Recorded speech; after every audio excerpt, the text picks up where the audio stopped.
What's currently being done to help make college more affordable? Hello and thanks for joining us. I'm Laurel Hess and this is Comcast Newsmakers coming to you from the state capitol in Lansing.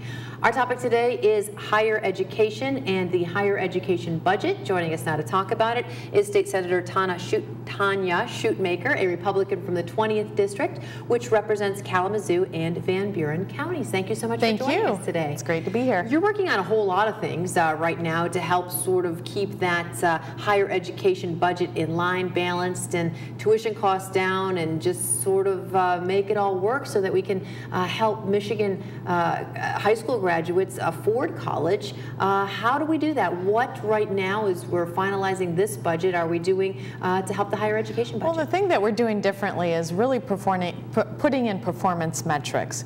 We want to fund for the outcomes we want in higher education, and as you know, higher education is very important. So in the Senate budget, which will go to conference committee and be negotiated with the House, we've got 8 metrics which address the affordability of colleges. It incentivizes them to keep their college costs low. It incentivizes them to have the best performance outcomes, such as graduation rates, and so they will all get funded on the 8 metrics that we've identified. And so is this both for community colleges, trade schools, as well as four-year universities? This is just for four-year universities. One of the other things that we're doing is putting on a transparency icon, which we are extending also to community colleges. And that transparency icon is right now currently on every K-12 website, and we're expanding that to community colleges and higher ed to make all the contracts transparent, so that parents that are sending their kids to school can say, look back and see the last couple of years how much tuition has gone up, how many hours their professors are teaching in the classroom. Are they carrying a full load, or are they doing more research? And I think all that will help make it a more transparent tool for parents to identify the high costs of higher education. Will they be able to see things like perhaps, you mentioned now on the K through 12 website you can actually see the teacher's contract. Will you be able to see salaries perhaps and healthcare benefits and that type of thing of college professors? You will be able to see all the contracts that are negotiated, what percentage the university is paying towards their benefits, how much their earnings are, and all of that.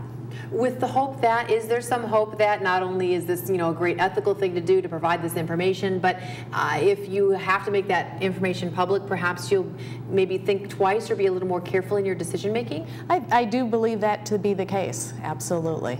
And when it comes to the higher education budget, are we funding higher education enough, in your opinion? Well, certainly I think the universities would argue that they've taken significant cuts, and so we have to, I think, as legislators, it's incumbent upon us to make sure that we get our costs under control in other areas where we don't have as much control, such as Medicaid and corrections budget, so that we can put more money in education. And I fully support the state 10, 15 years ago used to fund about 75% of higher ed. Now it's about 25%. So it's headed in the wrong direction. We need to make it turn in the other direction. And am I wrong, or there was some legislation or something going on with some sort of it's not a cap, but some controls on the amount that the universities are allowed to raise the tuition at least for this year? That's correct. Both the governor's proposed budget, the House proposed budget, and my budget all have a different form of tuition restraint,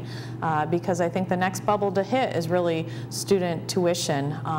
That's going to be our next bubble. We saw the home bubble, and so it's incumbent upon us as policymakers to make sure that we hold down tuition.